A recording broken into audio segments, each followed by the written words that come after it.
Deep in a dark and desolate forest, hidden among the twisted trees, stood an old, crumbling cabin. Its wooden walls were rotted, and its broken windows rattled with every cold gust of wind. Local legends spoke of the cabin's mysterious past, claiming it once belonged to a man who had vanished decades ago. Some said he was a sorcerer who practiced dark rituals, while others believed his spirit still haunted the place. One thing was certain: anyone who spent the night in the cabin never returned. One evening, a group of 4 friends, Sarah, Amir, Nima, and Layla, decided to test the legends. They were thrill-seekers, always looking for adventure, and the cabin seemed like the perfect challenge. Armed with flashlights and a camera, they ventured into the forest. After hours of walking through the dense, fog-covered woods, they finally reached the cabin. It loomed before them like an ancient monster, its shadow stretching long in the moonlight. With a mix of fear and excitement, they stepped inside. The air was thick with dust, and the smell of damp wood and decay filled their nostrils. Strange symbols were carved into the walls, and the floor creaked with every step. Sarah, the most curious of the group, began exploring the rooms.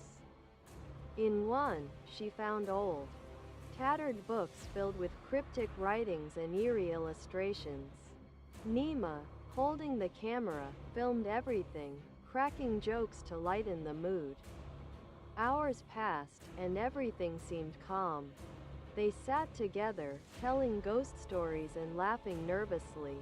But at midnight, the atmosphere changed. Soft whispers began to echo from the dark corners of the cabin. At first, they thought it was the wind, but the whispers grew louder, turning into blood-curdling screams.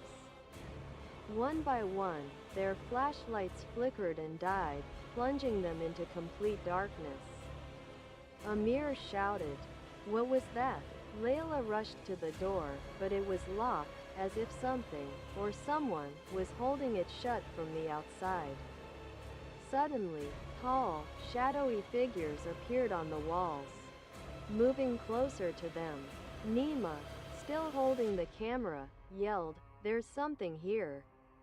But before he could say more, the camera fell from his hands and shut off. Maniacal laughter filled the air, and the temperature in the room dropped drastically.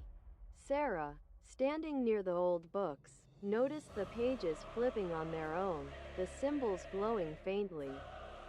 Out of nowhere, one of the shadows took the shape of a horrifying face with pitch-black eyes, moving toward them.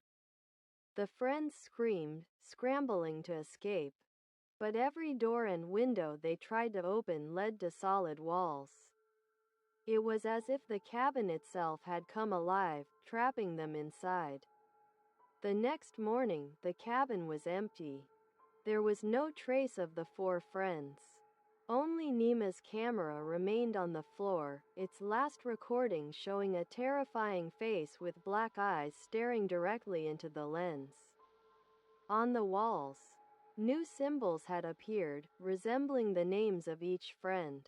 And in the darkest corner of the cabin, the whispers continued, as if waiting for the next victims. From that night on, the cabin remained standing in the forest, and occasionally, screams and laughter could be heard echoing from within. Some say the sorcerer's spirit still lingers there, while others believe the cabin itself is alive, feeding on fresh souls. But one thing is certain: anyone who spends the night in the cabin never returns.